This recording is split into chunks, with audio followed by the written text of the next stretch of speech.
and I call the member for Deakin. Thanks very much, Madam Deputy Speaker. Look, there's no doubt that Hamas is a bloodthirsty death cult. That's all they are. And I say to Australians, imagine your worst enemy. Imagine the person you hate the most in the world. Imagine the person that you feel most aggrieved about. There's no Australian that could harm the child of that person that they hate. The idea that Hamas has entered the sovereign territory of Israel, killed, raped,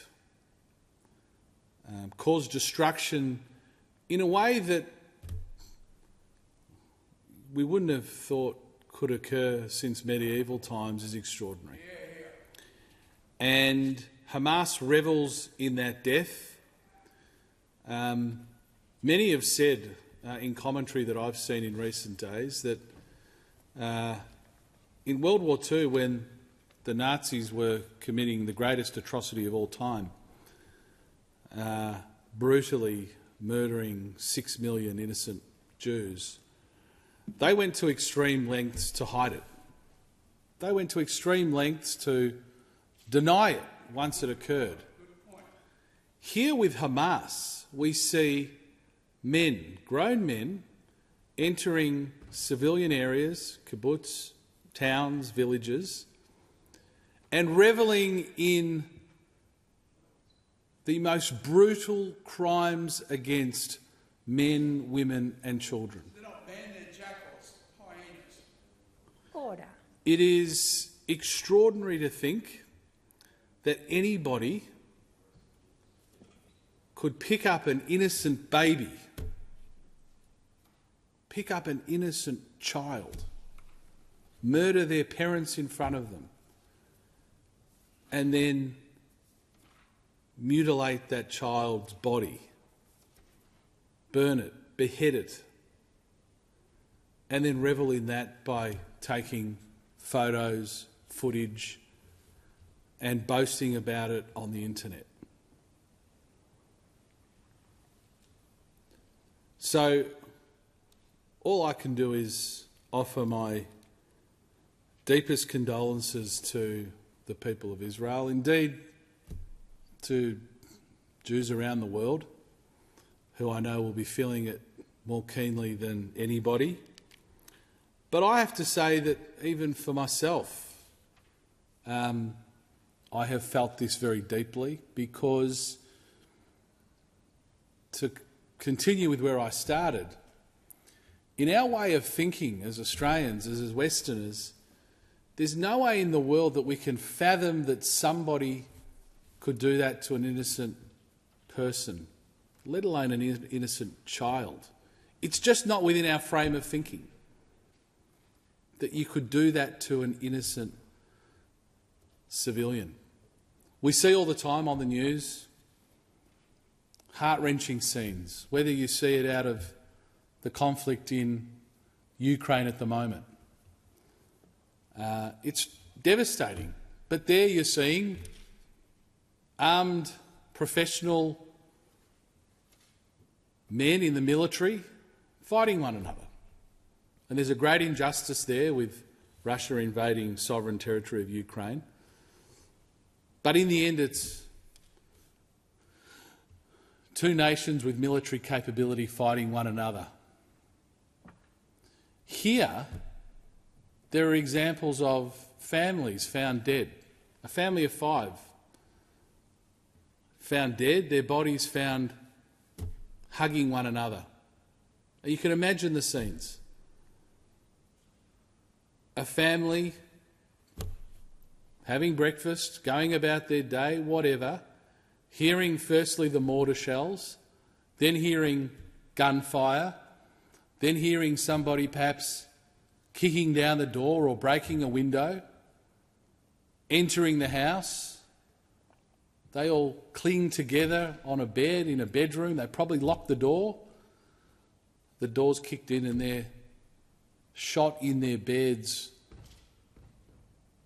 cuddling one another, of parents found over the bodies of their children, trying to, in their last breath,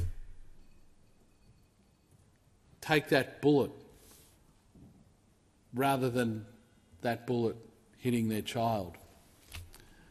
And so it's extraordinary to me that anybody could show the wanton disregard of those set of circumstances as we've seen here from the Greens and from some of the Teals. They're professional politicians, so when they give their speeches, they start by saying in the first 20 seconds, we abhor violence and we condemn Hamas, and then they spend the next 9.5 minutes attacking and criticising Israel. I mean, it's very clear what they're doing. It's clear that they are happy to overlook the bloodthirsty cult that Hamas is because of their deep-seated animosity towards the State of Israel. And I suspect for, sadly, many people protesting around the world, including, shockingly, people protesting at the foot of the Opera House, chanting "Gas the Jews," that it's driven just by a pathological hatred of Jewish people. That's not new. Sadly, we've known anti-Semitism for the entirety of human history.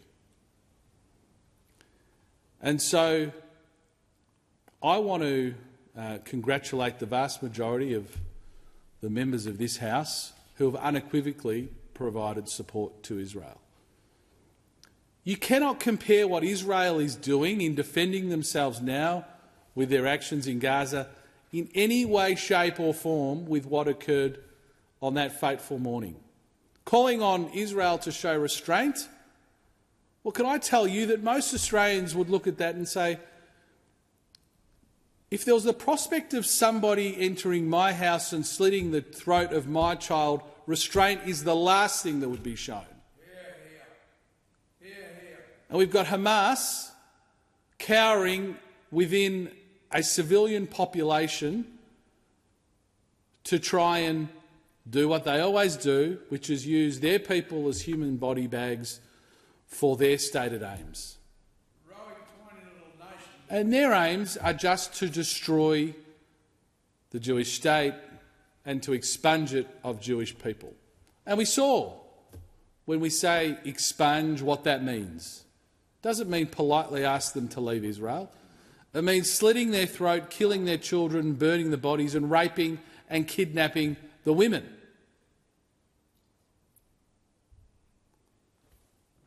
I think we all feel uncomfortable talking about these sorts of things, particularly in the Australian Parliament. It's not something that gives us any joy, but it is important that we talk about this. It's important that we describe what has occurred in the way it's occurred. Because these people, if people is a very generous term I could give to Hamas, these people don't think like we do. They exult in death and destruction and murder. There is no human emotion. And the evidence for that is the images we're seeing now. We're seeing hostages in Gaza.